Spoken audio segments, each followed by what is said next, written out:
하나님, 하나님께 예배하는 이 시간, 집중하여서 하나님의 음성을 들을 수 있는 시간이 될 수 있도록 역사해 주시되, 치유해 주시고, 회복해 주시는 하나님 역사를 보게 하여 주옵소서. 회복된 정체성을 누리며 살 수 있을 만큼 축복하시는 하나님 역사를 체험할 수 있도록 축복하여 주옵소서. 지금도 오는 사주처럼 산길자를 찾고 있는 사단의 삶의 문화와 또 성공에 대한 삶의 기준을 가지게 만들어 하나님을 불신하게 만드는 그런 전략을 피고 있음을 확인합니다. 이간질하며 서로 분쟁하게 만드는 사단의 일도 보게 되어집니다. 현장에서 볼 수 있는 축복이 있게 하여 주시고 이미 내 안에 뿌리 내려져 있는 각인되어져 있는 것들이 어떤 것들이 있는지 확인할 수 있게 하여 주시되 치유하시고 회복하시는 하나님을 발견하여 누릴 수 있도록 축복하여 주옵소서. 원망이 아닌 응답을 통해서 범사에 감사하며 사는 축복을 주신 하나님, 이제 우리가 가지고 있는 생각 속에 사로잡히지 않게 하시고 하나님 주신 복음을 가지고 누리는 삶이 될 수 있도록 축복해 주옵소서. 오늘도 하나님이 세계 복음을 위해서 우리들 한자리에 모이게 하신 줄 믿습니다. 하나님이 원하신 것 발견하게 하시고 삶 속에서 누릴 수 있도록 준비하고 도전할 수 있도록 역사하여 주옵소서. 예수님 이름으로 기도하옵나이다. 아멘. 현장에서 일어난 일들은 우리에게 매우 중요합니다. 왜냐하면 근원을 찾을 수 있는 축복이 시간이기 때문에 그래요. 문제는 문제대로 그 문제의 원인을 발견할 수 있게 되어지고 또 준비한 복을 누리면 그 복의 근원을 확인할 수 있는 시간이 되어지기 때문에 삶 속에서 일어나는 일들은 매우 중요합니다. 하나님의 자녀들에게는 모든 것이 응답의 시간이에요. 저주 가운데 빠진 것처럼 보이지만 사실은 그게 하나님이 나를 구원하신 이유입니다. 그리고 이 땅에 무엇을 위해서 살 것인지에 대한 분명한 답을 얻는 그런 시간이 되어집니다. 그렇기 때문에 낙심하고 좌절하고 방황할 필요가 사실은 없습니다. 우리에게 매우 중요한 것은 하나님의 말씀에 얼마만큼 관심을 가지고 있느냐는 거예요. 그러면 예배 시간이 굉장히 중요하다는 사실을 알아요. 제가 오늘 쭉 지켜봤습니다. 근데 관심이 없어요, 예배에. 자기가 하고 싶은 거 다 하고 있습니다, 예배 시간에. 예. 성가대가 찬양을 하는데 성가대면 찬양을 해요. 우리 성도들은 할 것 다 합니다. 지금 내가 할 수 있는 게 아무것도 없으니까 이렇게 생각을 하고 있는 것 같아요. 성가대는 우리 교회 전체 대표해서 하나님께 찬양을 드리는 시간입니다.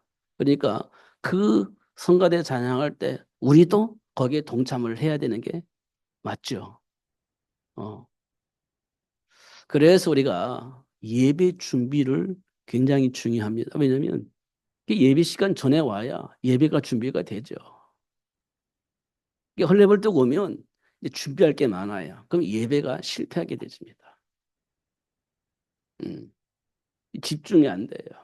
이런 것들 우리가 확인할 때, 예배는 온전하게 하나님께 드려지는 시간이기 때문에 미리 준비해서 방해가 되어지는 일들이 발생하지 않도록 하는 겁니다.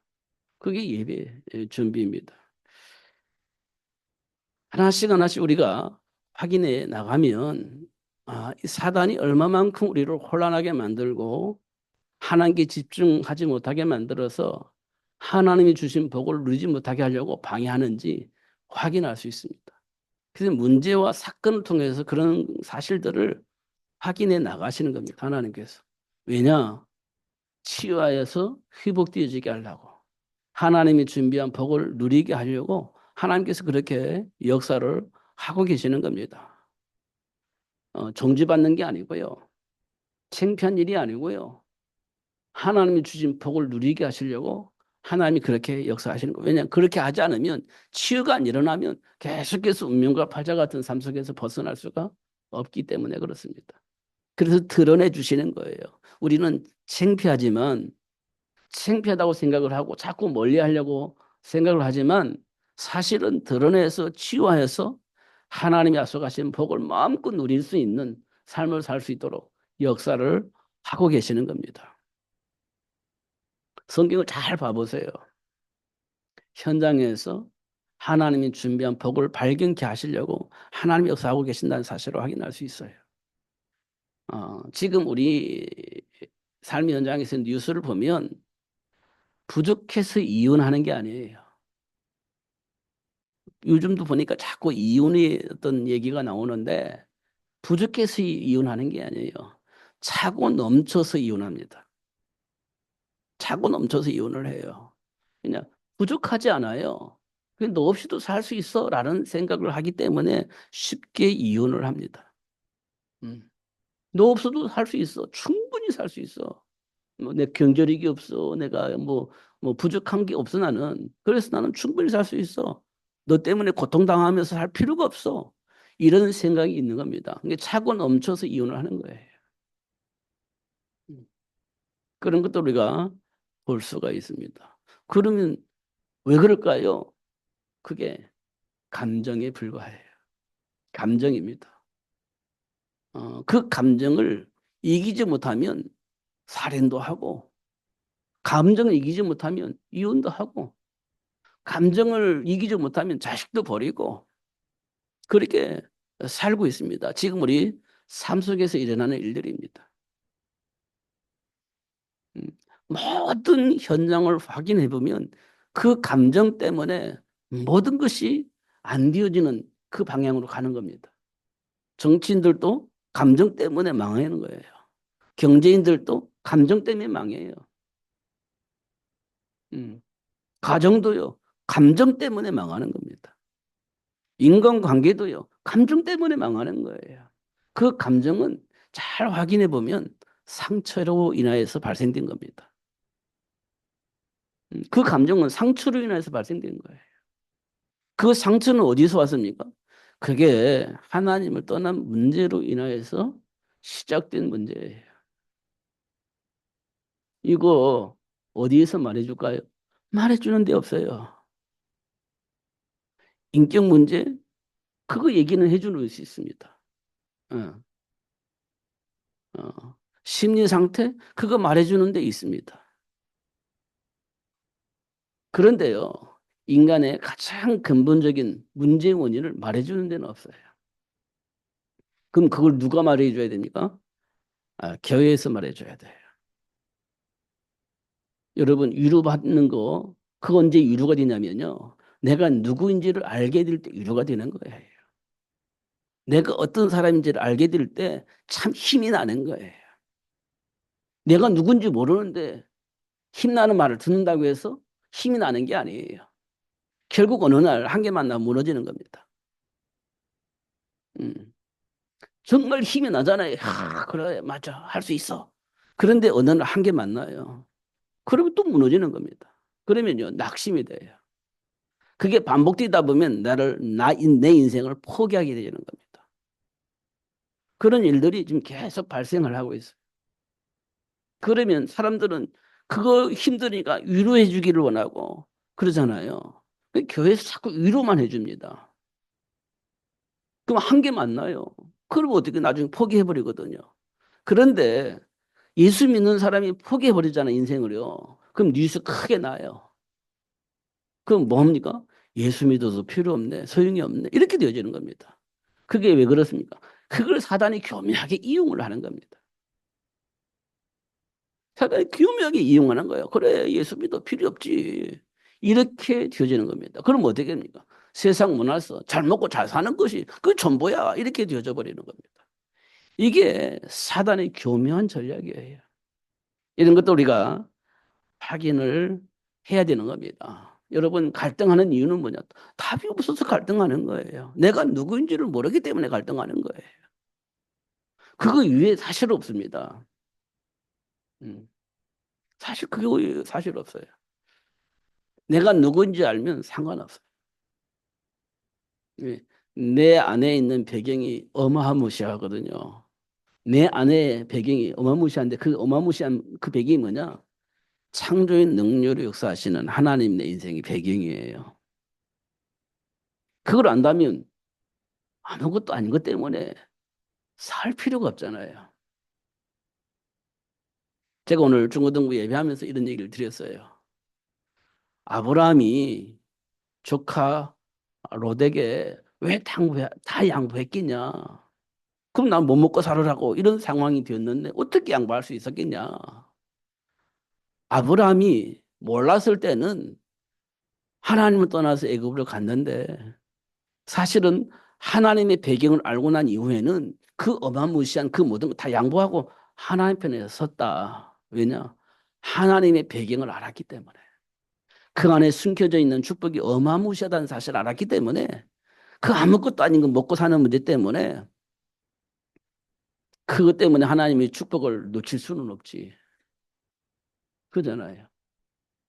그러니까 그걸 아는 아브라함은요. 그까짓 거 양보해버리고 어마무시한 그 복을 가지고 있는 하나님 편에 서는 거예요.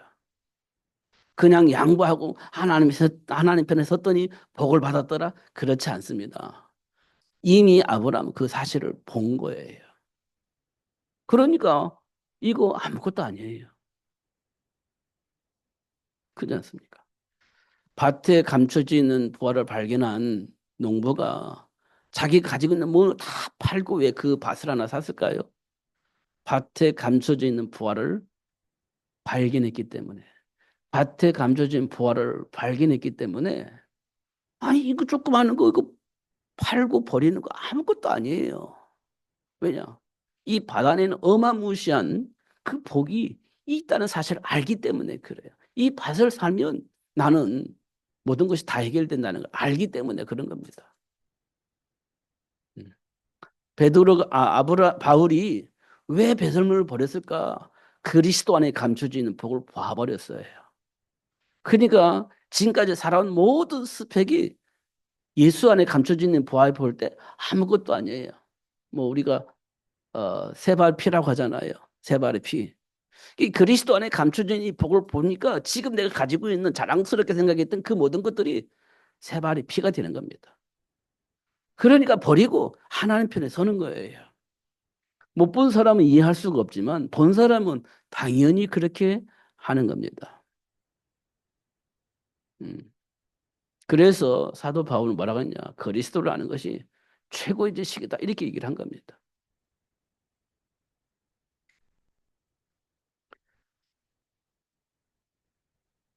예수 안에 어떤 복이 있냐? 하나님이 본래 인간에게 주셨던 그 모든 축복을 잃어버렸는데 회복될 수 있는 길이 있는 겁니다. 회복될 수 있는 그 길이 예수 안에 있는 거예요. 그것을 사도 바울이 발견한 거예요.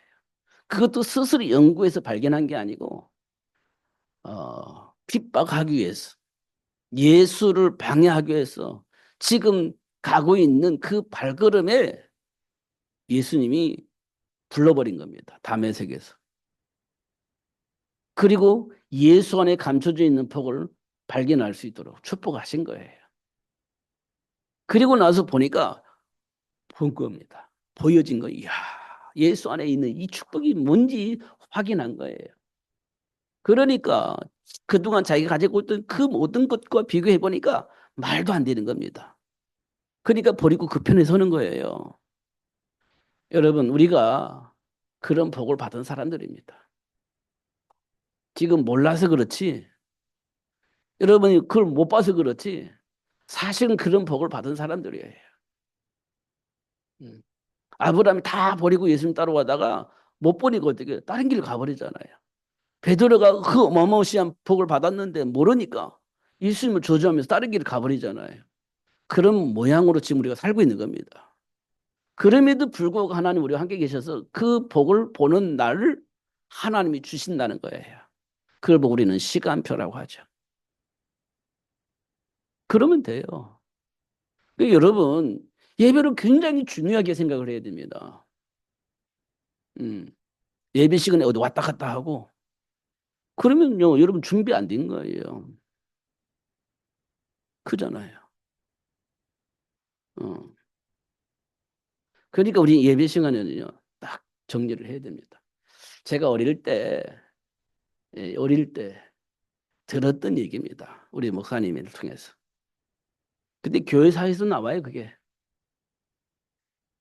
옛날 평양에 교회가 있습니다. 그 평양의 교회 담임 목사는 누구냐? 주기철 목사님이십니다. 주기철 목사님. 그 목사님이 예배를 하는데 장로님이 잠깐 늦었어요. 잠깐. 그 장로님 유명한 장로님입니다. 우리 한국사에도 나오고 역사에도 나오는 유명한 장로님이십니다. 근데 마침 그 장로님이 대표기도 하는 장로님이셨습니다. 그런데 그 장로님이 주기철 목사님의 스승이기도 합니다. 근데 주기철 목사님이 예배 강단에 서가지고 장로님 그 예배 시간 늦으면 돼요. 이렇게 대놓고 얘기를 했습니다. 여러분 자존심 상하겠죠. 상처 입겠죠. 혼내면서 어떤 행동을 하겠죠. 음, 어떻게 그럴 수 있어요? 이렇게 제자니까 장로님이 그렇게 말할 수도 있겠죠. 그런데 그 장로님이 대표 기도하는 시간에 기도를 하겠죠. 해야 되는 거니까. 그러니까 장로님 어떤 기도했겠습니까? 회개 기도를 한 겁니다.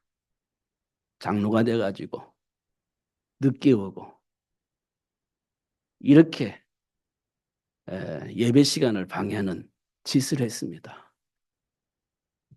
회개 기도를 하는 겁니다.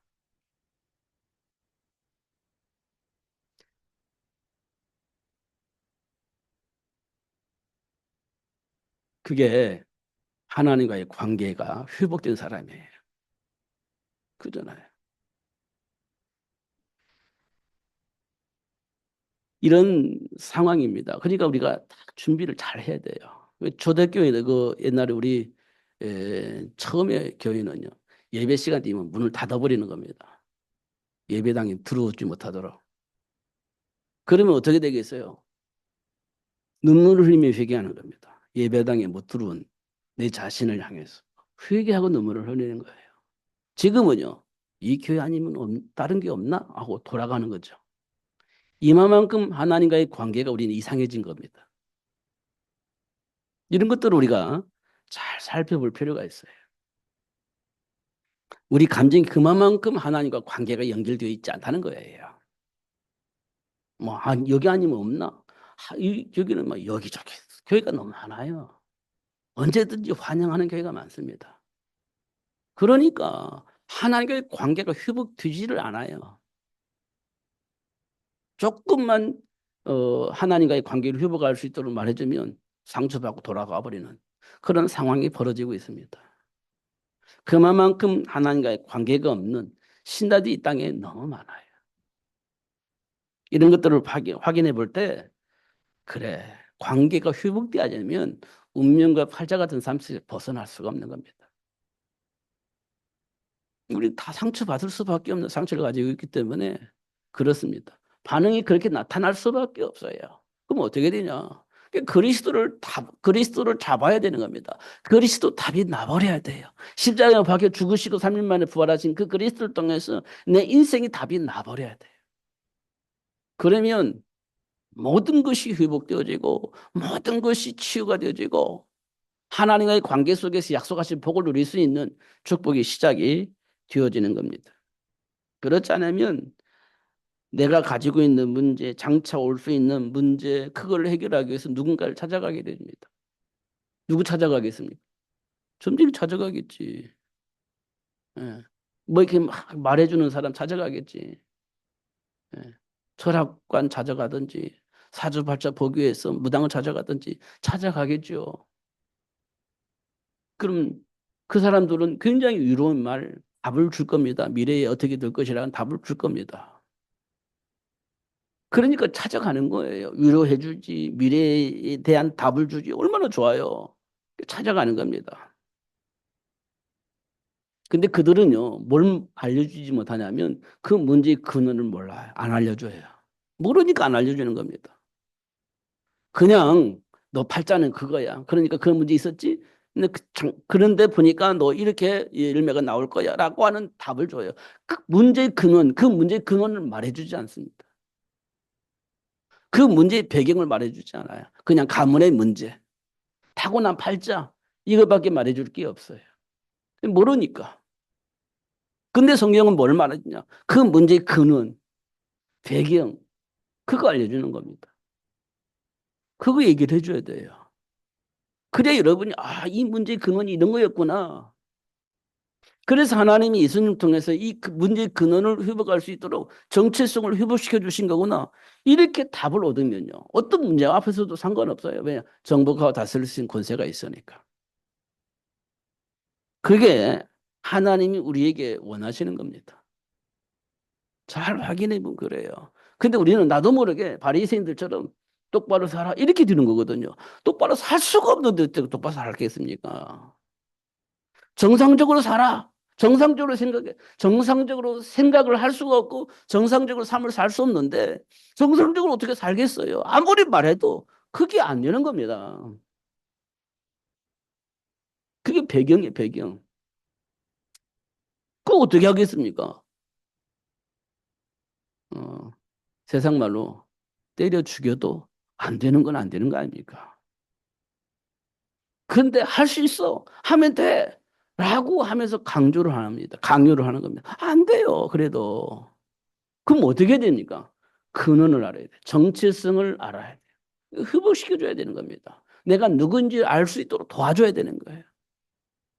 그러면 됩니다.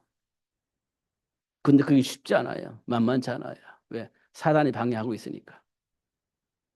그래서 하나님께서 우리에게 그 강한 자를 결박할 수 있는 권세를 주셨고 그 강한 자에게 잡혀있는 그 사람을 살려낼 수 있는 복을 하나님께서 우리에게 주셨다고 말씀을 하고 있습니다.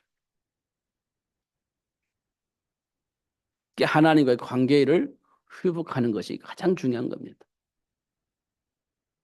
그 유일한 방법이 예수를 통해서 이루어지는 겁니다. 어떻게? 마음으로 믿고 입으로 시인하여서 예수님을 주님으로 영접하는 겁니다. 그게 유일한 방법이에요. 그 주일학교 때 듣는 게 아니고 우리 인간에게 가장 중요한 핵심입니다. 하나님과의 관계가 회복되어지는 길이기 때문에.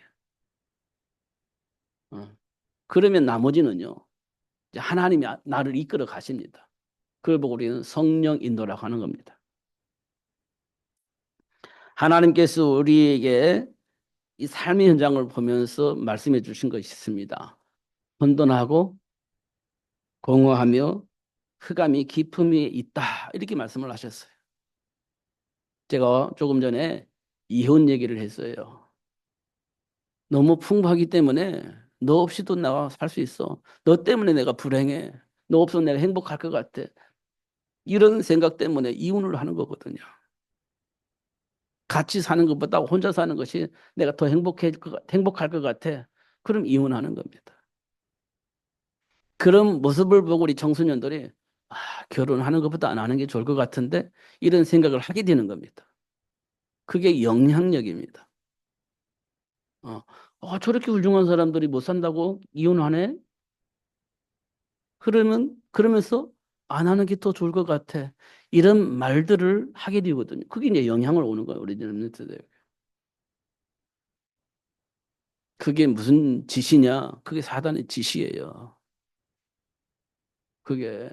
근데 우리는 그 문화 속에 길들여져 있다 보니까 혼자 사는 게 훨씬 나을 것 같은데 같이 사는 것보다 혼자 사는 게 훨씬 나을 것 같은데. 고통스럽게 사는 것보다 혼자 그냥 사는 게 나을 것 같은데. 이게 나도 모르게 내 무의식 속에 들어와 있는 겁니다. 그러니까 그런 일들이 벌어지는 겁니다. 그런데 더 놀라운 것은 60 먹은 70 먹은 할아버지 할머니들이 나 못 살겠다. 지금까지 내가 참고 살았는데 더 이상 못 살겠어. 그럼 이혼하잖아요. 황혼 이혼. 왜 그럴 것 같습니까? 그게 세상 문화입니다. 영향을 받은 거예요. 할머니, 할아버지들이. 살면 얼마나 더 살겠다고 이혼을 하고 삽니까?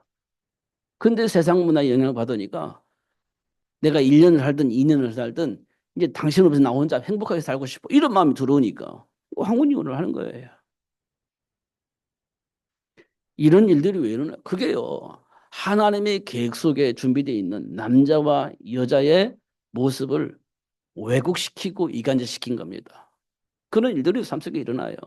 이 젊은 아이들은 막 못 참으니까 막 죽이고, 못 참으니까 아기도 막 분노 안에서 던져버리고, 그런 일들이 우리 삶 속에 일어나고 있습니다. 왜 그럴까요? 빨리 속히 인간의 정체성을 회복시켜야 된다는 하나님의 메시지입니다. 속히 그 사실을 말해줄 수 있는 렘넌트를 준비해야 된다고 하는 절대절명의 하나님의 메시지예요. 그거는 우리 기도해야 됩니다. 실제적으로. 그러면 한나가 사무엘을 준비하듯이 준비가 돼야 요게벳이 모세를 준비하듯이 준비가 되어지는 겁니다. 그거 놓고 기도하는 거예요. 흔들림이 없이. 환경이 흔들림이 없이. 음. 내 안에 있는 감정과 상관없이 하나님 원하시는 그 일을 위해서 사무엘을 준비하고 어, 상관없이 모세를 준비하는 겁니다. 그러면 돼요. 그러면 노예에서 해방되어지고 하나님과 관계가 회복되어지고 로마를 복음으로 바꿀 수 있는 축복의 문이 열려지게 되어지는 겁니다. 중요한 것은 삶의 문화의 실체를 알아야 됩니다. 지금 우리가 살고 있는 삶의 문화, 그 흐름의 실체를 알아야 돼요. 왜냐? 그게 내 생각과 삶에 영향을 주기 때문에. 그 배경을 아는 것이 굉장히 중요합니다. 창세기 6장 네피lim 문화는요, 성공도 하고 당대 유명한 사람 만들어내기도 합니다. 근데 그게요, 우리에게 굉장히 영향을 줘요. 성공도 하지, 어, 사람들에게 영향을 입히는 자리에 서 있지. 그 사람들의 생각과 그 삶의 어떤 기준이 우리에게 영향을 주는 거예요. 나도 성공해야 되고, 또 자녀들은 이 세상에 영향을 주는 자리에 설 수 있도록 도와야 되겠다. 그럼 어떻게 해야 되냐? 네피lim 문화에 영향을 받습니다. 나도 성공하고 싶고 우리 자녀들도 세상에 영향을 입히는 자리에 설 수 있도록 돕고 싶잖아요. 근데 그 기준은 어디에서 보냐? 네피림 문화의 영향 속에서 보는 거예요. 그게 창세기 6장입니다. 그러니까 그들은 하나님의 말씀 안 믿습니다. 성공한 그 사람들의 말을 들어요. 체험한 그 사람들의 말을 들어요. 하나님의 말씀 안 듣습니다. 그게 영향력입니다. 그게 창세기 6장 네피림 문화의 영향력입니다. 그게 지금 우리에게 있잖아요. 말씀 듣고도 힘든 일 있으면 누구한테 상담 가잖아요. 말씀 안 듣습니다. 상담이 잘못됐다는 말이 아니고 하나님의 말씀을 불신하고 하나님의 말씀을 안 믿어. 그리고 상담가의 말을 더 믿어. 이게 문제가 되는 겁니다. 소돔과 고모라의 문화는요. 내 마음대로 하고 싶은 대로 하는 거예요. 내가 하고 싶은 대로 하는 겁니다. 그게 소돔과 고모라의 문화입니다. 말씀을 안 들어요. 내가 하고 싶은 대로 하는 거예요. 지금 우리 랩런트들이요. 뭘 말하면 내가 하고 싶은 대로 하는데 왜 간섭을 하냐 이렇게 얘기를 합니다. 말을 안 듣습니다. 간섭하지 말라는 거예요. 내 마음대로 하겠다는 거예요. 내가 한다는데 뭐 잘못된 것도 아니고 이렇게 하는 거예요. 그렇죠? 뭐 분명하게 잘못된 건 없어요. 잘못된 선택도 하는 것도 아니에요. 내 마음대로 하겠다는 거예요. 근데 말할 수 있는 게 없어요. 중요한 것은 하나님의 말씀을 안 믿는다는 겁니다. 하나님의 계획 속에서 계획 속으로 들어오지 않는다는 거예요. 그러면서 내 마음대로 한다는 거예요. 이게 소돔과 고모라의 삶의 문화입니다. 우리 청소년들의 깊이 뿌리 내려져 있는 그런 내용이기도 합니다. 그러면서도 바리새인 율법주의 사고 속에서 또 판단을 해요. 어. 바리새인이 율법주의로 판단합니다. 그러면 돼? 그러면 안 되지. 이렇게 판단을 하는 겁니다. 이게 지금 우리 삶 속에 흐르고 있는 흐름입니다. 잘 보면 알아요. 그래 어쩔 수 없는 인간의 삶의 배경을 우리 또 확인합니다. 아, 그럴 수밖에 없지. 배경. 아브라함이 기근 만났을 때, 애굽으로 가잖아요. 어쩔 수 없는 배경이 있어요. 아브라함에게. 복의 근원으로 부름 받았지만 아브라함에게 어쩔 수 없는 배경이 있는 거예요. 그거 확인시켜 주는 겁니다. 예수님이 수제자인 베드로도 어쩔 수 없는 삶의 배경이 있는 겁니다. 그래서 예수님을 저주한 거예요. 그걸 확인시켜 주는 겁니다. 예수님이 12제자 가운데 예수님을 판 가룟인 유다가 있습니다. 뭐 하나님의 계획 속에서 어쩔 수 없이 누군가가 예수님을 팔아야 되겠죠. 십자가에 박혀 죽어야 되니까. 그런데 가룟 유다가 그 일을 한 겁니다. 어쩔 수 없는 배경이 있는 거예요. 예수님이 12제자 가운데 부름을 받았지만 사람 낚는 업으로 베드로가 부름을 받았지만 복의 근원으로 아브라함이 부름을 받았지만 어쩔 수 없는 배경이 있었습니다. 그걸 드러내서 치유해서 복의 근원으로 사람 낚는 업으로 그렇게 역사하시는 하나님의 역사를 보게 하는 겁니다. 믿음이 없어가지고 이게 아니라 그런 아브라함을 그런 베드로를 불러서 복의 근원이 되어지게 하고 사람 나는 어부가 되어지도록 하나님 축복하신다는 사실을 확인을 해야 됩니다. 저와 여러분이 왜 그렇습니까? 그럴 수 없는 배경을 가지고 있어요. 그럼에도 불구하고 하나님이 저와 여러분을 통해서 현장을 복음할 수 있는 제자 만들도록 하기 위한 하나님 방법입니다. 그래서 우리는요, 사단의 머리를 상하게 할 여자의 후손을 약속하신 그 이유를 확인해야 돼요. 사단의 머리를 상하게 할 여자의 후손. 왜 약속하셨냐?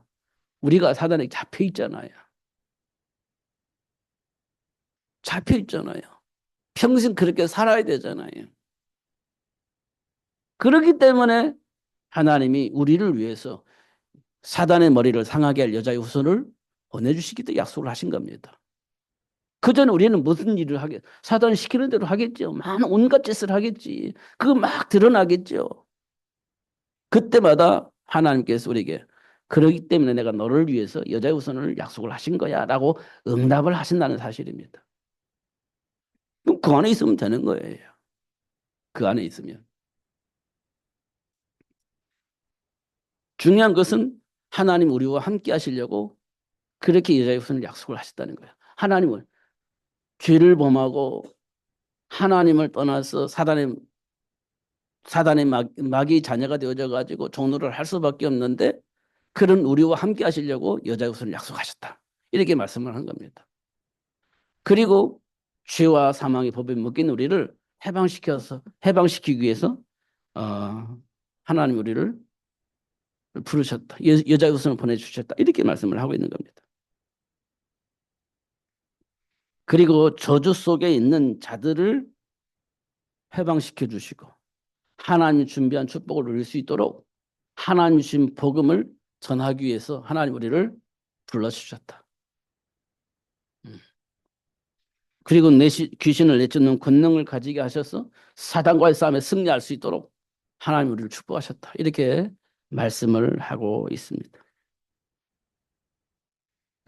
그리고 시대마다 하나님이 원하는 자를 불러가지고 당신이 원하는 일을 알 수 있도록 그렇게 역사를 하셨어요. 그리고 당신이 원하는 그 일을 할 수 있는 복을 우리에게 주셨다는 사실을 알 수 있도록 하나님 우리를 축복하셨어요. 이 사실을 알고 있는 아브라함은요, 이삭을 번제물로 드려야 해요. 하나님이 계획 속에서 준비된 축복을 알고 있는 아브라함은 이삭을 번제물로 드려야 해요.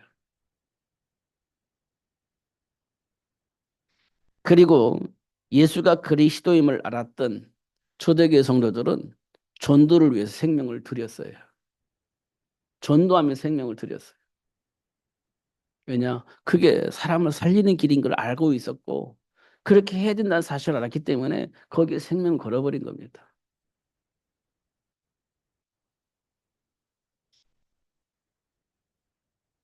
이런 사실을 알고 있는 바울은요.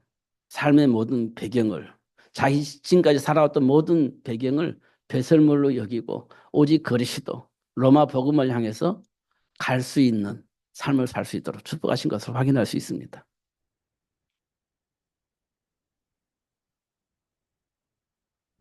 그러면서 하나님께서 생명 살리기 위해서 요셉의 삶의 여정을 우리에게 기록해서 남겨놓으셨어요.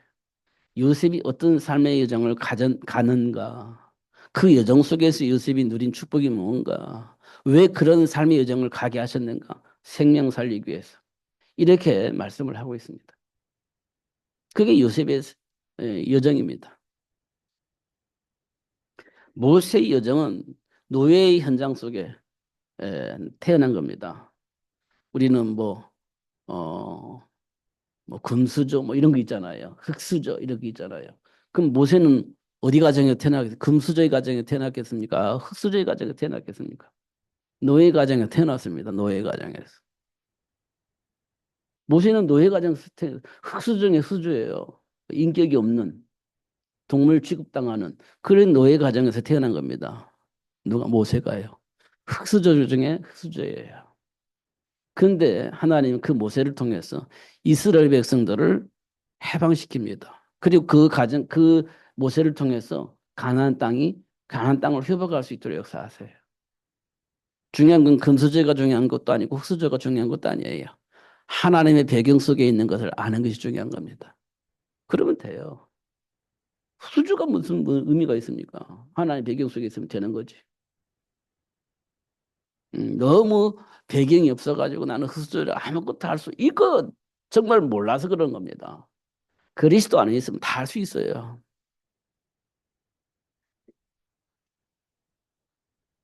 그게 모세의 여정입니다.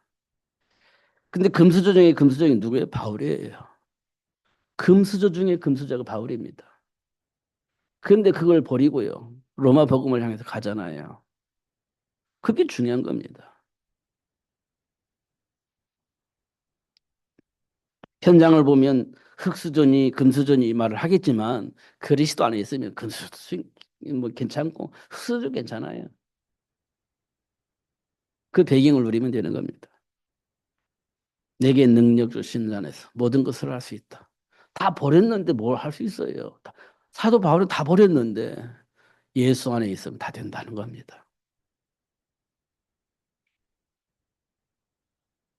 레필의 문화 현장에서 방주를 만든 노아. 나도 뭐 잘 먹고 잘 살고 자식들도 보란 듯이 살았으면 좋겠는데 다 버렸어요. 그래서 방주 만든 겁니다. 왜 그랬을까? 본 겁니다. 준비된 축복을 본 거예요. 그러니까 그걸 선택을 하는 겁니다. 노예로 사는 현장에서 모세를 준비한 요게벳. 내가 노예이고 모세도 어떻게 돼요? 노예 되는 겁니다. 노예. 그러니까 나는 안 낳고 싶어. 내 자식이 노예가 될 건데. 그런데요, 봐버린 거예요. 알게 된 거예요. 그래서 모세를 준비한 겁니다. 음.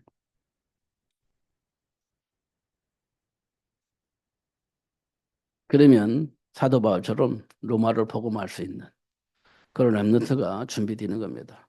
지금 우리는 237 나라 5천 종족을 살리기를 원하시는 하나님의 소원 따라 지금 언약 붙잡 기도하고 준비하고 있습니다. 렘넌트들이 그렇게 받아야 돼요.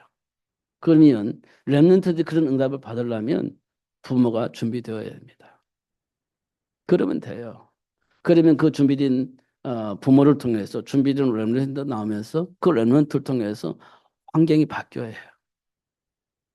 분명히 바뀌게 하십니다. 하나님께서. 우리는 안 될 것처럼 보이지만 하나님이 역사하시니까 되어지는 겁니다. 모든 민족을 제자로 삼으라고 했잖아요. 이 말은 모든 민족을 제자로 삼을 수 있도록 하나님이 역사하시겠다는 거예요. 음. 온천에 다니면 만민에게 이 복음을 증거하라 했잖아요. 증거 되도록 증거를 주시겠다는 거예요. 믿는 자들에게 표적이 따르도록 하나님이 역사하시겠다는 겁니다. 그러면서 그런 인물들을 만들어내라. 내 어린 양을 먹여라. 이렇게 말씀을 하신 겁니다. 지금 제가 말씀드린 것은 우리 인생의 모든 문제와 답과 하나님의 계획과 미래를 다 말씀드리고 있는 겁니다. 매주마다 그렇게 말씀드리는 거예요. 그런데 환경에 보니 힘들잖아요. 지치잖아요. 그것 때문에 우리가 지금 포기하고 아무것도 안 하고 있잖아요. 그러니까 또 말씀드리는 거예요. 우리 인생 배경이 그런 게 아니라는 것을. 또 말씀드리는 겁니다. 근데 이거는 누구 못 막아요. 이스라엘 백성들이 출애굽을 해서 홍해바다 건너고 광야 40년 겨누는데 그게 정말 힘든 여정이에요. 음, 인간으로서는 감당할 수 없는 여정이에요. 근데 하나님께서 홍해바다 가르고 샘물 주시고 만나와 메추라기를 주시고 다 하시잖아요. 그래서 훈련해서 가나안 정복 갈 수 있도록 역사하시잖아요. 누가 막습니까? 못 막아요. 그 뭣도 못 막아요.